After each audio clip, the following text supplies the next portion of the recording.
Eh bien bonjour à tous, j'espère que vous allez bien. On se retrouve aujourd'hui sur Genshin Impact pour une vidéo où on va parler un petit peu de mes objectifs sur le jeu un petit peu pré et post 1.3. Donc la 1.3 sort mercredi prochain, donc pas, ça va venir assez vite, hein, c'est dans une semaine maintenant au moment où je tourne cette vidéo, donc ça va arriver assez vite. Et du coup, un petit peu parler de ma routine à l'heure actuelle sur le jeu, qu'est-ce que je fais sur le jeu, quels sont mes objectifs et quels sont mes objectifs à peu près après post 1.3, donc quand la 1.3 sera sortie.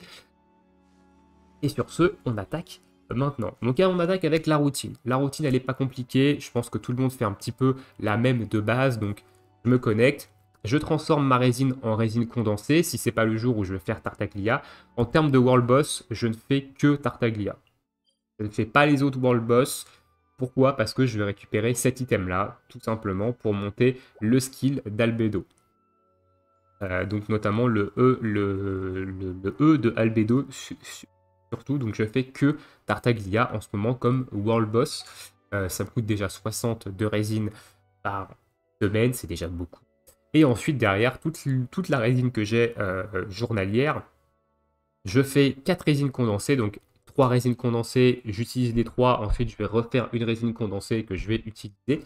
Donc 4 résines condensées pour utiliser mes 162 de résines quotidiennes. Donc évidemment, on peut en avoir jusqu'à 180, mais je ne me reconnecte pas quelques heures après pour utiliser 22 résines, hein.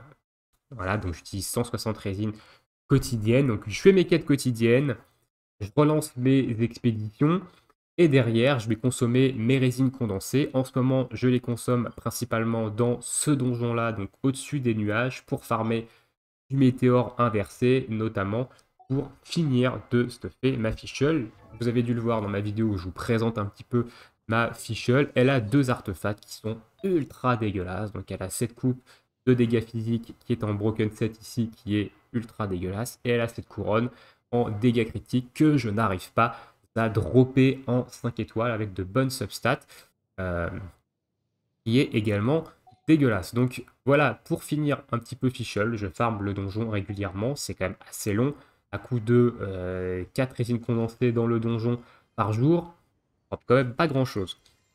Ensuite, qu'est-ce que je fais? Je fais les 4 lignes énergétiques. Donc les lignes énergétiques, il y en a une ici, alors aujourd'hui il y en a une ici, ici, et mes deux lignes énergétiques à l'IU, elles sont là. Je fais les lignes énergétiques, mais je ne récupère pas la récompense parce que je n'ai tout simplement pas de résine pour. Et c'est juste en fait pour faire pop les mobs, pour taper les mobs et pour récupérer le loot des mobs sur les lignes, tout simplement. Ensuite, je vais faire quelques routes de farm de mobs, donc je vais farmer les bandits dans cette zone-là, les fatuis dans cette zone. Je farme les dragolézards qui sont ici, ici. Je vais chercher le dragolézard qui est par là, il y en a un qui est également ici, donc je vais chercher les dragolézards. Après, je vais taper donc les bandits qui sont par là. Je vais taper quelques Brutocolinus dans ces zones-là. Il y en a également ici, des Brutos.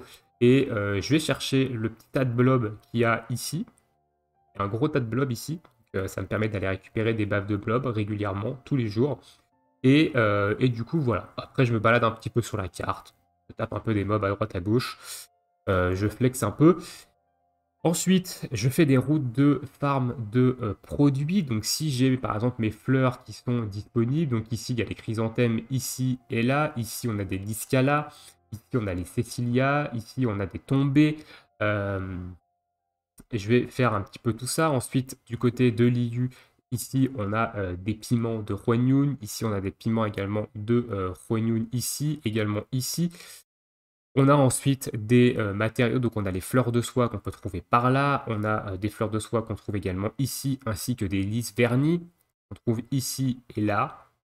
Donc je vais chercher un petit peu tous ces matériaux.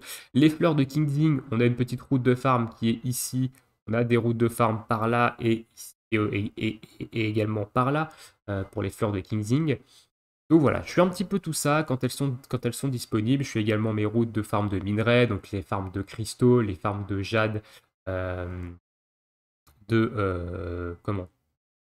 Minerais pour Zongli là. J'ai oublié comment il s'appelait. J'ai oublié comment il s'appelait ce minerai. Comment tu t'appelles? Zut, c'est où les minerais? Le renforcement. Ah, ils sont là. C'est ça. Donc c'est ça. Pardon. Cœur de lapis. Voilà. Cherchez son nom, c'est les cœurs de lapis. Donc je farme un peu tout ça. Donc vous voyez, j'ai quand même certaines ressources où j'en ai un petit peu. Alors, c'est pas les ressources, ce genre de ressources, c'est pas ce que je vais farmer le plus, honnêtement. Tout ça. Même si j'en ai quelques-uns. Ici, j'ai beaucoup de minerais d'éclat magique. J'ai des morceaux de cristaux que je ne convertis pas en matériaux de renforcement d'armes, tout simplement parce que j'en ai encore 1623, donc je vois pas l'intérêt. J'ai pas mal de fer blanc, donc tout ça je garde. Ici j'ai pas mal de pistils, vous voyez, donc je farme les grenouilles. Donc je récupère un petit peu tous les matériaux que je croise sur la carte, hein, de la menthe, j'en ai 1600, peut-être que je l'utilise un jour. Ça, les fleurs sucrantes, je récupère un masse, les de cala, enfin, je farme également des viandes crues, je récupère le poisson, je récupère un petit peu tout sur la carte. Vous voyez également dans mes ressources, j'ai énormément de ressources qu'on peut dropper sur les mobs, hein. Quasiment 2000 baffes de blob, j'ai 1000 flèches, ici j'ai 1200 parchemins divinatoires. Alors il y a les déclinaisons en bleu et verte également qu'on a un petit peu moins, hein. Ici j'ai quasiment 800 branches mortes des lignes énergétiques. J'ai plus de 1000 cornes lourds. Ici j'ai quasiment 1000 pollens d'herbe. Voilà, les insignes de nouvelles recrues, j'en ai quasiment 3000. Du coup, les insignes du pilleur, j'en ai quasiment 1500. Donc j'ai beaucoup d'items ici. Donc voilà, je farm énormément ces items-là. Donc c'est pareil, ça c'est les nectars qu'on peut avoir sur les fleurs. J'en ai plus de 1000, quasiment 1100. Ça, j'en ai plus de 1100 également. C'est ce qu'on peut looter sur les dragons lézards. Voilà. Donc je farm énormément l'open world. Je me prépare un peu à la 1.3 et au futur du jeu, tout simplement. Donc voilà un petit peu ce que je fais euh, tous les jours sur le jeu. Et du coup, c'est tout. C'est déjà pas mal, honnêtement. Ça me prend à peu près 1 heure et demie. Je joue à peu près 1 heure et demie. Donc je fais pas tous les jours mes routes. Je fais pas. Il y a des, il y a des endroits de farm de mobs où je vais aller la veille et où je vais pas y aller le lendemain. Donc honnêtement, voilà, je joue un petit peu quand j'ai envie de jouer longtemps, je vais farmer des mobs. Quand j'ai pas envie de jouer longtemps, je vais pas farmer de mobs. Mais j'essaye de faire au moins un minimum sur le jeu tous les jours pour tout simplement pour jouer parce que j'aime le jeu, j'aime me faire plaisir avec mes persos. Et du coup, pour me préparer à l'avenir, pour préparer les futurs personnages à monter, les futures aptitudes, etc. Comme ça, je suis pas en galère et j'ai pas besoin d'aller farmer pendant des jours des packs de mobs juste pour réveiller, juste pour upgrade un item. Voilà, j'ai du stock. Ça me permet de profiter de mes personnages beaucoup plus vite quand je les drop. Donc voilà. Qu'est-ce que j'ai comme objectif maintenant au niveau de la 1.3? Donc une fois que j'aurai réussi à dropper mes artefacts dans ce donjon, je lâcherai un peu ce donjon, parce que je vous avoue j'en ai un peu ras-le-bol de ce donjon, et j'irai farmer le jardin estival. Tous les jours j'irai me claquer mes 4 résines condensées dans le jardin estival pour farmer les artefacts électro. Alors pourquoi je vais farmer les artefacts électro? Les deux sets d'artefacts m'intéressent honnêtement en plus de ça. Parce que j'aimerais stuffer un petit peu mieux ma Beidou. Ma Beidou, à l'heure actuelle, elle est en gladiateur 4 pièces. Et j'aimerais lui mettre évidemment un set électro. J'aimerais la stuffer un petit peu plus décemment, hein. Elle a 2100 d'attaque. Elle n'a pas beaucoup de critiques. Elle n'a pas beaucoup de dégâts critiques. Elle a. Alors, ça, c'est à cause de la bouffe, hein, les 45% de dégâts physiques. Elle a 64% de dégâts électro. Pareil, 25% géo ici, c'est à cause de la fiole. Donc voilà, elle n'a pas un stuff de ouf. En termes d'armes, elle a l'espadon prototype raffiné 1, niveau 4, niveau 80. Donc j'aimerais bien la stuffer. C'est un peu ma deuxième main DPS que j'utilise dans les abysses. Donc j'aimerais bien la stuffer un petit peu plus. J'aimerais également pouvoir stuffer Lisa. Voilà, restuffer ma Lisa niveau 80. Donc à l'heure actuelle, ma Lisa, elle a un atlas des terres et mers, mais j'ai un origine des 80 traîne que je n'ai pas monté et que je compte bien monter, que je compte bien mettre sur ma Lisa. Je vais restuffer ma Lisa, donc à savoir, est-ce que je stuff Beidou en premier, est-ce que je stuff Lisa en premier, je sais pas, ça va dépendre un petit peu des pièces d'artefacts que je vais dropper, notamment. Et du coup, voilà. Et également, qu'est-ce que ça va, sur qui ça va me servir de farmer le donjon électro? Eh ben, sur ce personnage. Par exemple, vous savez que j'ai Keking que je ne joue absolument pas, hein, que j'ai monté de niveau 20 pour évidemment qu'elle me rembourse l'invocation qu'elle m'avait coûtée. bien entendu. Et du coup, Keking, peut-être qu'un jour je la jouerai. Honnêtement, elle a un gameplay, alors le personnage je le trouve pas très beau, j'aime pas trop le chara-design du perso, elle a un gameplay qui est plutôt vif, honnêtement, la plupart la jouent en physique parce que c'est là qu'elle est un petit peu plus intéressante, mais honnêtement, moi j'ai une idée de build pour elle, même si j'aime pas le perso, j'aime bien tester des trucs sur le jeu, et peut-être que dans un futur lointain, je monterai le perso et je ferai des tests sur le perso, et honnêtement, le fait de farmer le donjon électro, ça va me permettre aussi de préparer un petit peu son build d'artefact. Alors qu'est-ce que je compte lui mettre, évidemment, comme artefact sur elle? Eh ben, je compte la stuff en électro. Déjà, si jamais au grand jamais, un jour, je joue le kicking, ça sera en électro et pas en physique. Et du coup, je vais surtout lui mettre, je pense, celui-ci. Le dompteur de foudre, avec l'augmentation des dégâts infligés de 35% sur les personnes, sur les ennemis qui sont du coup affectés par l'élément électro. Je trouve ça un petit peu plus intéressant de jouer ça en électro plutôt que de jouer ça. Voilà, sachant que je ne joue pas, je ne vais pas jouer sur les réactions élémentaires, ça sera du pur DPS électro. Donc les réactions élémentaires, le fait d'augmenter leur, bon, le fait d'augmenter leurs dégâts, je m'en fiche un peu. Moi, je vais tester surtout en dompteur de foudre, mais j'ai pas l'arme qu'il faut pour jouer avec. Il faudrait que j'ai le... comment? Il faudrait qu'en arme... Évidemment, je me trompe complètement. Archive ici. Il faudrait qu'en arme, j'ai une arme que j'ai pas, qui est le rugissement du lion. Alors, il y a pas mal qui parlent de l'Aquila. Aquila Fabonus, je crois que c'est ça, mais moi j'aimerais avoir le rugissement du lion. Alors le rugissement du lion, qu'est-ce que c'est comme arme? Pourquoi c'est l'arme qu'il me faut en fait si jamais je veux jouer Kiki? Parce que c'est une arme qui a attaque pour cent du coup en main stat. Elle n'a pas des stats et elle n'a pas des très grosses stats en termes d'attaque de base. Elle a une base attaque de 42, donc ce qui est pas très haut.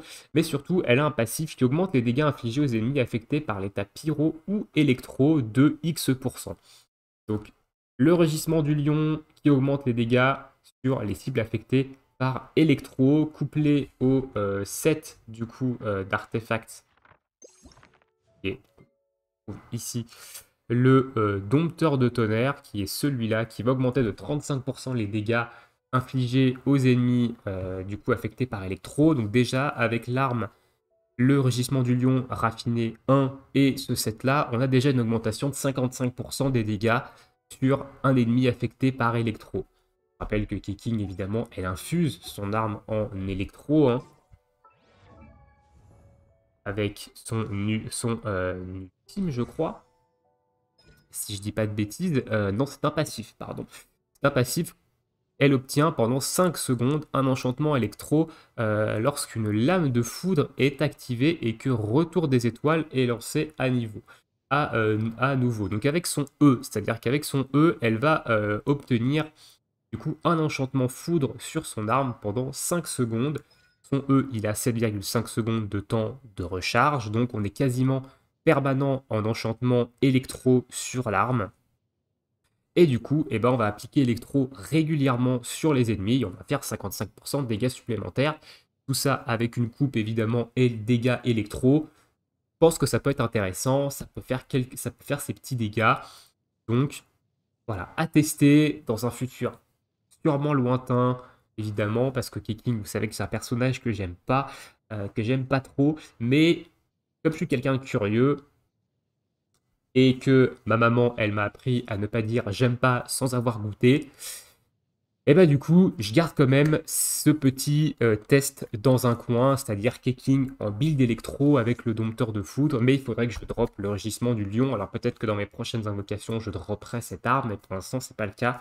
Donc évidemment, ça retarde évidemment ce test-là. Je pense qu'il y en a qui sont peut-être curieux de voir jouer un perso que j'aime pas, évidemment. Donc voilà, donc Keking, peut-être un test dans un futur lointain. Voilà pourquoi je compte farmer le donjon électro derrière en masse, une fois que j'aurai droppé ces fucking artefacts dans le donjon météore inversé et que j'aurai terminé de stuffer ma fichule physique.